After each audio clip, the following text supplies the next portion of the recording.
Picture this. You're an American vacationing in the sunny paradise of Trinidad and Tobago, soaking up the vibrant culture and festivals, when suddenly, your own embassy sends out an urgent alert telling you to avoid every single U.S. government building on the islands. It's not just a routine caution.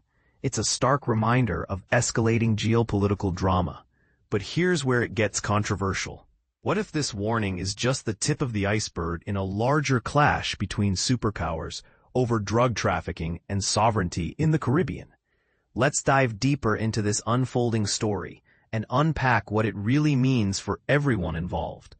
On a recent Saturday, the U.S. Embassy in Port of Spain, the bustling capital of Trinidad and Tobago, issued a rare advisory urging American citizens to steer clear of all U.S. governmental facilities throughout the upcoming holiday weekend. This isn't your typical travel notice.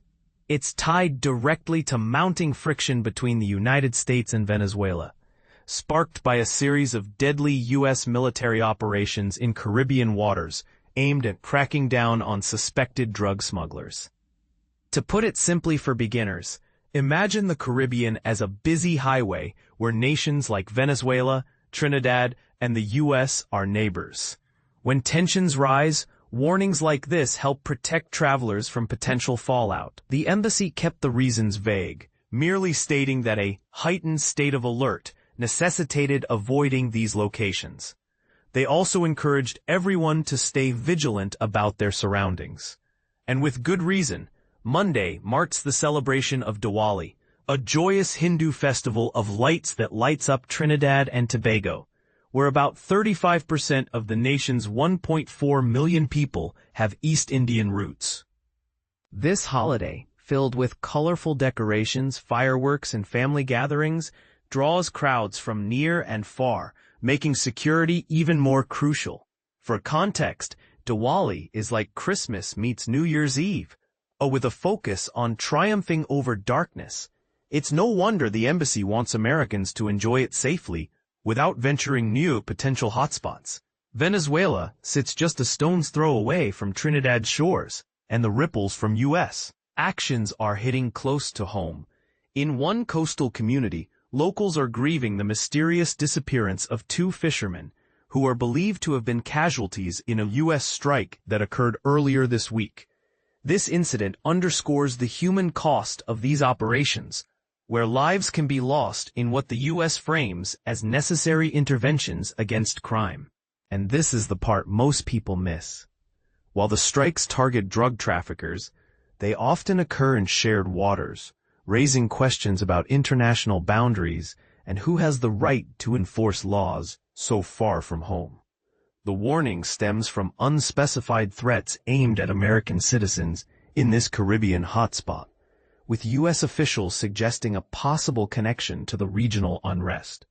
Trinidad and Tobago's Minister of Homeland Security, Roger Alexander, shared with the Associated Press that while details on the threats remain confidential, authorities are taking proactive steps to bolster security and handle any emerging issues. It's like having a neighborhood watch on steroids. Everyone's on high alert, but not everyone knows the full picture. To grasp the bigger context, consider the audio report from AP correspondent Julie Walker, which highlights how these tensions are boiling over.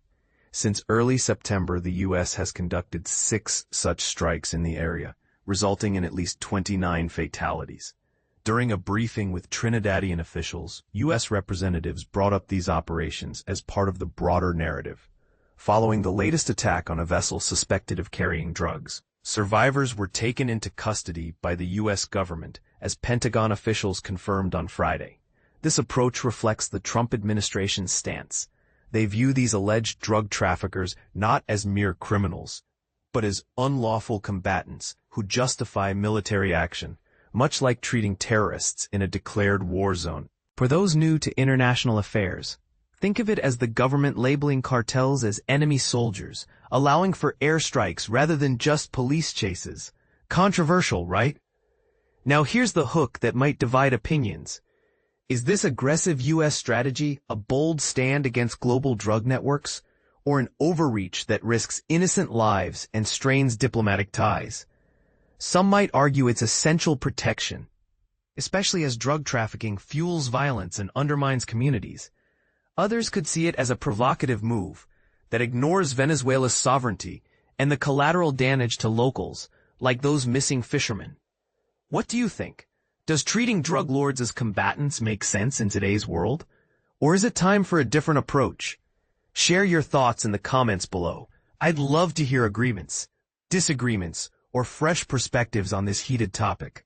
After all, in an interconnected world, these stories affect us all.